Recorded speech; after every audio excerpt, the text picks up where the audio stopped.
I built something out of nothing. That's what I used to say when people asked about the business. My father left me a rusted van, two worn-out saws, and a name people barely remembered. And somehow, over 35 years, I turned it into one of the most respected construction firms in the county. Martinez and Son, but there was no son, not at first. Just me. Waking up at 4, pouring concrete in freezing rain, learning how to make payroll when the checks hadn't cleared yet.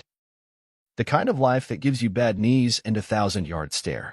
But when Ava was born, everything changed. Suddenly, I had a reason to come home before dark, to sit cross-legged on the floor and pretend I wasn't sore, to read her bedtime stories while trying not to fall asleep myself. Her mother died when she was 7. Car accident. One of those calls that rips the air right out of your lungs. After that, it was just the two of us. I never remarried. Couldn't. Not when every part of me was already given to work and her. I put her in the best schools. Drove across state lines for math competitions. Paid for dance lessons I couldn't afford. She had this way of looking at the world like it owed her something, and all I wanted was to make sure she got it. Ava was always sharp. Too sharp, maybe. She could talk herself out of trouble with teachers, talk herself into the front of any line. By high school, she had opinions about how I ran things. Told me the website was outdated, the branding was old school. I let her redesign it. Let her intern in the summers, though she hated the dust and the noise. I'm not meant for hard hats, she used to say, laughing, spinning around in my oversized office chair. She went to business school in New York. I paid every cent. No loans, no debt. That was the one promise I made to myself after her mother died. She'd never struggle the way we did. When she graduated and moved back home, she had this fire in her eyes. She wanted to open a wellness studio, yoga, nutrition coaching, boutique tea blends. It's more than a business, she said. It's a movement. She'd found a space downtown, sleek and overpriced, and she just needed one thing, a co-signer for the loan. I listened. I nodded. I even ran the numbers myself. The projected costs, the break-even point, the marketing budget. It was a beautiful dream, but it was built on wishful thinking. Wellness trends come and go. Leases last 5 years. And when they default, the debt doesn't vanish. It comes for the co-signer. I told her no. Not out of cruelty. Out of caution. Out of experience. I explained why, slowly and gently. You're not ready, I said. Give it a year. Save more. Build a client base. Start small. She stared at me like I had just spat in her tea. The silence after that was thick, like smoke after a fire. You'd co-sign for anyone else, she snapped. I wouldn't co-sign for God himself, I said. It's not about you. It's about risk. Her eyes went cold, the kind of cold you don't come back from. She stood up from the table, her napkin falling to the floor. You know what? You're dead to me. And then she left. Just like that. No storming. No screaming. Just those words hanging in the room like poison. I heard her car start in the driveway, the squeal of tires as she backed out too fast. I just sat there, at the head of a long, empty table, my fork halfway to my mouth. Dead to her. I poured myself a glass of bourbon I hadn't touched in months. Stared at the photo on the mantle, Ava at age 10, sitting on my shoulders, both of us covered in sawdust, grinning like fools. I used to believe that love was a kind of currency, that if you gave enough of it, it came back. But that night, I realized something different. Love, like business, has risk. And sometimes, you end up paying the price alone.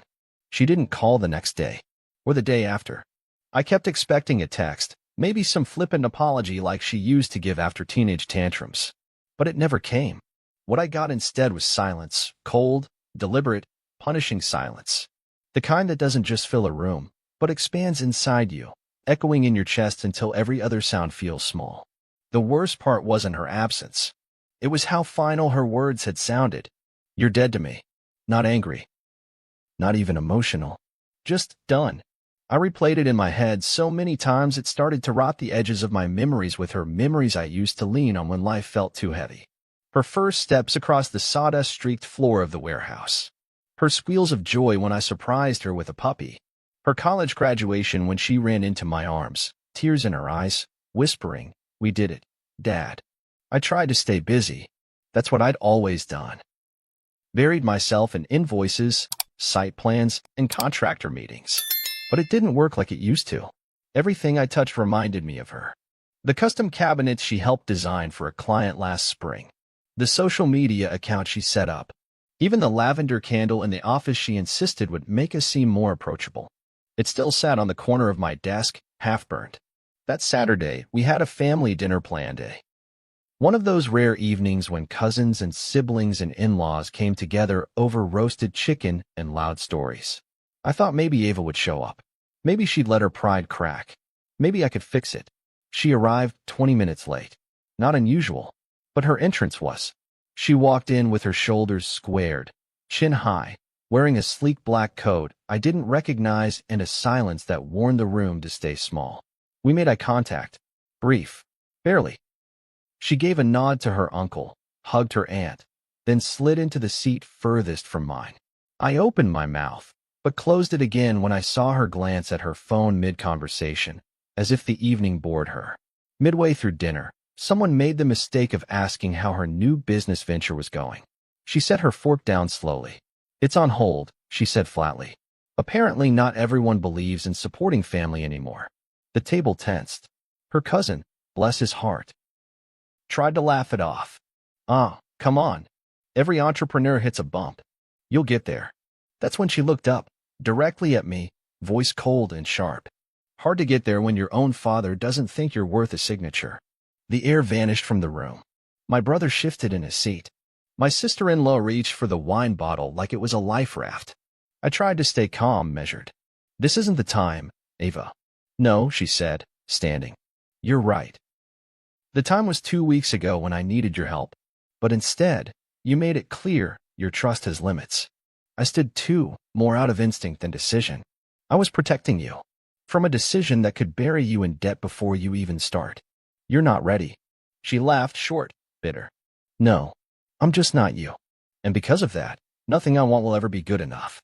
"That's not true," I said, but it sounded hollow even to me. She stepped around the table slowly, heels clicking on the hardwood like gunshots. She stopped just short of me, voice low but seething. "You gave your life to that business. I gave you. Everything I did was to make you proud. But now, you're dead to me." She left before I could reply. Just like last time. Only this time, she took the air with her. Nobody spoke for a long time. My nephew scraped his fork against his plate. Someone's phone buzzed. I didn't finish dinner. I walked out to the garage, sat in my truck, and stared at the steering wheel for an hour. The house behind me glowed with voices I couldn't re-enter. I felt like a ghost, still here, still breathing, but no longer seen. Dead to her. The phrase kept coming back like a splinter you can't dig out. I thought about everything I'd done for her. The nights I held her when nightmares stole her sleep. The day I shut down the job site to be at her school science fair. The years I worked late and woke up early so her world could stay soft. And now? One word, dead, erased it all. That was the moment something shifted. Not anger. Not yet. But a detachment. Like a cord had been cut. Something told me not to call this time. Not to chase. Not to apologize just to keep the peace. If she wanted me dead, maybe it was time I showed her what dead really looked like. I didn't tell anyone what I was thinking. Not at first. It started quiet. Just a flicker of thought that turned into a steady burn. She said I was dead to her, and I realized I'd been living like I owed her something just for existing. But what Ava never understood, what she refused to understand, was that everything I built wasn't for some grand inheritance. It was never about passing down a business like a crown. It was about survival, dignity, getting to the end of your life and knowing you built something that mattered. So I went back to my ledgers. The original ones, yellowed and handwritten, stuffed in a fireproof box beneath my desk. I flipped through years of margins and net profits, notes scribbled in the margins like diary entries. There was a time when I couldn't afford to fix the AC in the office, when I had to lay off my best guy just to keep the lights on. And Ava? She never saw that version of the business. By the time she came around, we had health insurance, paid holidays, company Christmas parties. She grew up on the results, not the reality. I started making phone calls. Quiet ones. My attorney, Harold, who owed me more favors than I could count. My accountant, Rosa, who ran a tight ship and never sugar-coated numbers. I met with a broker downtown, in a coffee shop Ava probably would have called rustic chic. I didn't mention her name. I didn't say why. I just asked what the market looked like for a company like mine and how fast I could get out. The answer, faster than I thought. There were buyers out there, young firms hungry to scoop up reputable businesses with solid books. They didn't care that I still kept paper files or refused to use QuickBooks. All they saw was profit potential. Contracts, equipment, the real estate I owned outright. I was sitting on millions, and suddenly the idea of walking away didn't make me feel scared. It made me feel free. You sure about this? Harold asked when I gave him the go-ahead. I paused. Thought about Ava's face at dinner, the way she sliced through my presents like it was disposable. Yeah, I said. I'm sure. I didn't stop there. I met with the foundation that supported trade schools, real ones, not fancy tech incubators or MBA factories. Programs that trained electricians, plumbers, masons, kids who were told college was the only way forward and believed it until rent came knocking. Then I met with a group that helped single fathers. Another that ran mobile clinics for construction injuries in rural counties. I took meetings in back offices and break rooms, shaking hands with people who still had dirt under their nails. And when they asked how much I wanted to give, I said, all of it. Rosa nearly choked when I told her. You're donating the entire sale? She asked, eyebrows nearly at her hairline. Every cent, I said. Let the business go to someone hungry. Let the money go to someone who needs it. She didn't argue. She knew me too well. I started writing letters, one to my staff, another to our clients. But I kept the most personal one for Ava. I didn't know if I'd send it. It wasn't cruel, just honest. I told her I loved her, that I always had, that my refusal to co-sign wasn't a punishment, it was a boundary. And that boundaries, once violated, came with consequences. I told her she taught me something, too. That when someone says you're dead to them, maybe it's time to stop living for their approval. I burned the letter. Not out of spite. Just clarity. She didn't want my words. She wanted my name on a dotted line. My signature was her measure of love. And I couldn't keep trying to prove myself in a language I didn't speak anymore. By the time the deal closed, it barely felt real. I signed the final documents at the same desk where I once cried over missed deadlines and payroll delays. I left the keys on top of the paperwork and walked out without looking back. It didn't make me feel triumphant. It made me feel done. Dead, as requested. But she'd find out soon enough. Not through me. Not in some tearful phone call or awkward brunch. No, I made sure of that. The broker had arranged for a feature in the local business journal. Legacy Builder Sells Company donates entire fortune to working-class initiatives. It would hit stands next week. I pictured her reading it, her coffee growing cold, her fingers tightening around the mug. The silence stretching before the fury. And maybe, just maybe, she'd understand what it meant to say someone was dead to you and have them believe you. She found out the way I hoped she would, through someone else's words. The paper hit newsstands on a Thursday morning. Bright cover, big headline. They'd run a photo of me standing in front of the old office, arms crossed, sun catching the silver in my beard. The quote beneath it read, "If legacy means anything, it's what you leave behind when no one's clapping." I didn't buy a copy. Didn't need to. I'd lived every word of that article before the journalist ever typed it up. But from the moment it ran, my phone lit up like a Christmas tree. Old friends. Competitors. Former clients. My high school shop teacher. Everyone had something to say, some variation of, "I had no idea you were doing this," and "Your daughter must be proud." I didn't respond to the last one. Because by then, I'd already seen her name flash across my screen twice. Missed calls. No voicemails. Then a text, short and sharp. "Is this a joke?" I didn't answer. An hour later, the knock came, 3 quick pounds on the front door like a warning, not a greeting. I opened it, and there she stood. Ava, cheeks flushed, eyes wild, that same black coat draped over her shoulders like armor. She didn't wait for an invitation. Just barreled past me into the living room, phone clutched in her hand like a smoking gun. "You sold the company?" I closed the door, leaned against it. "Yes." "And gave everything away?" Her voice cracked on the last word. "All of it? To strangers?" "They're not strangers," I said. "They're people who need it. People who'll use it. What about me? She shouted, stepping toward me. You gave my inheritance to what? Plumbers. I bit the inside of my cheek. Hard. It was never yours, Ava. That business wasn't a trust fund. It was my life. You said I was dead to you. So I let it go. Her breath caught. She stumbled back a step, as if slapped. That's what this is? A punishment? No, I said quietly. It's a conclusion. She turned in a slow circle, I sweeping the house like it was suddenly foreign. Her jaw clenched. Do you have any idea what you've done? Do you know how hard I've worked? How much I needed that loan? I do, I said. And I know how hard I worked. Every year. Every sacrifice. And you reduced all of it to a signature. When I didn't give it, you cut me out. You cut me out, she fired back. You always have. You never took me seriously. Never thought I could do anything on my own. You asked me to not let you do it on your own, I said.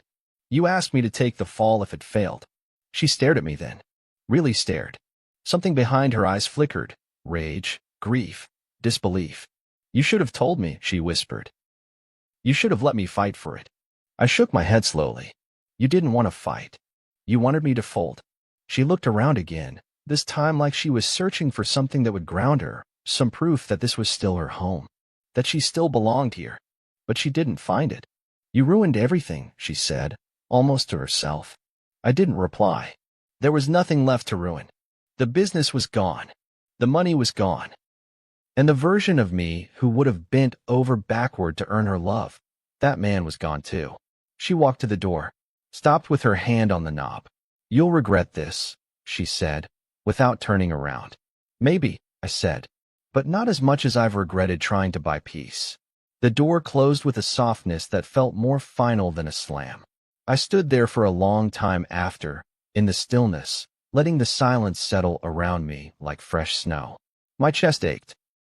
Not with sadness, but with the strange relief of something unburdened. It was done. The business. The fight.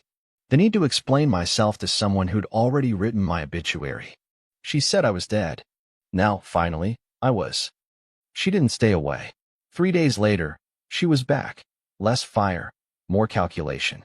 This time, she didn't knock. Just let herself in with the key I hadn't yet had the heart to collect. She walked in like a lawyer preparing to appeal a verdict. All crisp edges and quiet fury. I was in the kitchen, rinsing a mug, the smell of black coffee still hanging in the air. She stood in the doorway, arms folded. I talked to Aunt Rosa, she said. She told me everything. I dried the mug slowly, deliberately. I figured she might. She said you've been planning this for weeks. That you didn't just donate the money. You set up foundations, charitable trusts, endowments. I nodded. That's right. She stepped forward. You did all of that just to cut me out. I looked at her hard then. Not like a daughter, not like a stranger, but like someone I couldn't quite place anymore. No, I did it because I was finally ready to stop begging for your approval. I did it because you made it clear what I meant to you. You meant everything to me, she said, softer now. That's why it hurt so much when you said no. It wasn't the no that hurt you, I said. It was the boundary. She went quiet. Her face crumbled for a moment. Then she pulled it back together like a curtain. I needed that loan, she whispered. I needed you to believe in me. I do believe in you, Ava. But belief doesn't mean co-signing debt I think will bury you. You didn't even trust me enough to let me try. That's not true, I said. I trusted you to try. I just didn't offer to carry the weight if it failed. That's not the same thing. She turned away, arms trembling. You're supposed to be my father. I'm your father, I said. But I'm not your financier. And I'm not your fallback plan. She stood there, staring out the window at the fading daylight. Her voice came low, fragile. I thought you'd always be there. That no matter how bad things got, you'd still be my safety net. I nodded slowly. That's the problem. I stopped being your father and started being your foundation. You didn't want me. You wanted what I built. And when I said no, you killed the rest of it. She finally turned to face me again. Her eyes red, but not with tears, just exhaustion. So that's it. You're really just done. I'm done chasing a version of you that can't see me as anything but a vault, I said. I'll always love you. But I won't trade pieces of myself to keep the peace. She took a step closer, but there was still that invisible wall between us. You didn't even give me a chance to prove you wrong. You didn't give me a chance to be right, I said. We stood there in the quiet for what felt like years. Then she reached into her bag and pulled out the house key, placed it on the counter without a word. I don't know what happens next, she said, voice barely audible. I looked at the key. My fingers itched to slide it back to her, to undo the moment. But I didn't. Neither do I said. But I know this. This needed to happen. She left again. This time slower. No theatrics. No final threats. Just footsteps on old wood and the sound of a daughter trying to figure out what remains when the inheritance disappears and all that's left is the man. And I just stood there, hands on the counter, staring at the key. It was funny. All these years I thought it was the building, the business, the money that kept this family together. Turns out it was the illusion of safety. And once I stopped offering it unconditionally, everything else came crashing down. The house was quiet now. Not the heavy, haunted kind of quiet, just the kind that settles when a storm is past. I didn't fill the silence with music or television. I let it breathe. Let it walk the halls like a long-forgotten guest, finally welcomed back. Every morning, I made coffee the old way, stovetop, strong, unhurried. I took my time with it. Sat on the porch and watched the light creep across the yard. I didn't check my phone first thing. Didn't worry about contractor delays or liability clauses or whether the forklift license had been renewed. I was, for the first time in nearly 40 years, untethered. The foundations I'd set up started sending newsletters. One had enrolled 40 students in its first trade certification cohort. Kids whose resumes had been ignored by colleges but lit up when handed a welding torch. Another clinic had expanded to cover rural counties I'd only ever driven through. It felt strange, knowing I'd done something that rippled outward, unseen, without my name on the marquee. Ava hadn't reached out since the key. I thought about her every day, not with bitterness, but with a kind of ache that had softened at the edges. I didn't stalk her social media or ask around. If she was building something, failing something, learning something, that was her path now. Not mine to monitor. Not mine to fix. I did catch a glimpse of her once, though. Downtown. She didn't see me. She was walking into a shared workspace, carrying a laptop and a stack of branded water bottles. Her stride was tight, her face pulled into that familiar look of purpose. I watched her from across the street, heart tight, hands still. She looked older. Not in a bad way. Just sharper around the edges. More worn in. She didn't look back. And I didn't call out. That night, I pulled out the last thing I'd been holding on to. A framed photo of the original Martinez and Sons sign. The first one I ever hung above the warehouse door, hand-painted in midnight blue. I'd kept it all these years. It had sat in my office like a badge, a reminder of where I started. Now, I looked at it and felt nothing. Not shame, not nostalgia, just completion. I built it. I ran it. I walked away. I fed the photo to the fire, watched it curl in on itself, the colors bubbling and darkening until it was just ash. It didn't feel dramatic. It felt clean. I slept better after that. Ate slower. Read more. I joined a local volunteer crew that taught teens how to use tools, hammers, saws, drills. Real skills.